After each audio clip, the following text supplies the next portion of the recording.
good to have my Japanese fan here in Texas. Summertime, where it gets mighty and a powerful hot here in Texas in the summertime. Alright folks, let's talk recent activity that's taken place in Japan. But first, a little background. Happened to do with the part of Japan, the island of Okinawa. After the Second World War, the United States maintained some bases on that island till today. I think something like 18 military bases. And there's one base operated by the United States Marines. It's an air base that's been rather contentious with the Okinawans, and it's the base of Futenma. And here is that base, what it looked like after just about the end of World War II or the beginning of the peacetime. Rather sparse, hardly anything around there. Now look at the base today. Yeah! Nope, that was not Central Park. I mean, I looked at the photograph, had that airstrip not been there, it could have passed for Central Park and Manhattan, New York City. So now you have all these people moving around the base. All of a sudden then, golly gee willikers, the noise from the planes and the jets there is rather upsetting, says they.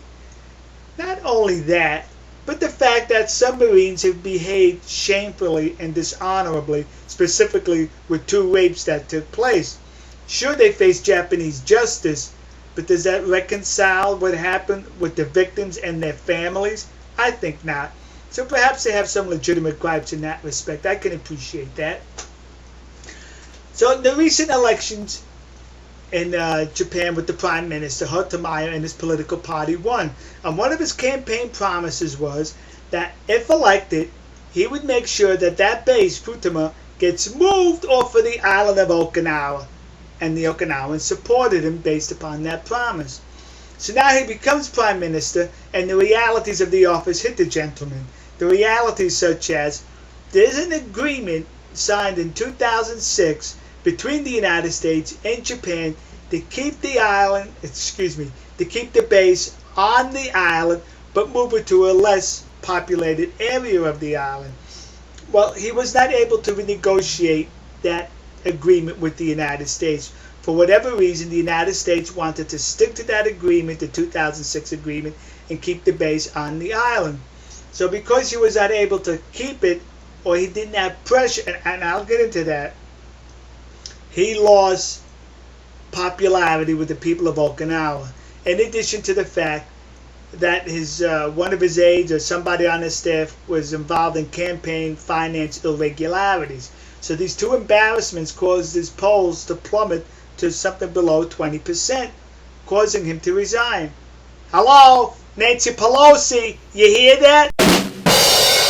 That heretic's rating in the United States Congress is something like 8%, and she doesn't resign. Well, anyway, getting back to Japan. So he's not able to renegotiate with the United States, and I don't think he pushed the issue as hard as he felt he should have, for a very simple reason, I would think. He realized that the current regime, or the only regime, the Obama regime in Washington, is hostile to our allies while they embrace our enemies. And Japan, being a long-standing ally of the United States, I guess did not want to push the issue to the point to bring out that hostility from this regime, thus maintaining the security of his nation, of that part of Asia, and specifically of his people. To me, what he did in respect was very honorable. He knew his political career was going to be derailed and thrown overboard over this issue, yet he put the security of his nation first. And I have to respect that, folks. Okay, folks, we'll see you. God bless you. God bless America. And God bless the nation you happen to be in. Partners! See ya. 300,000 more shouting the battle cry of freedom.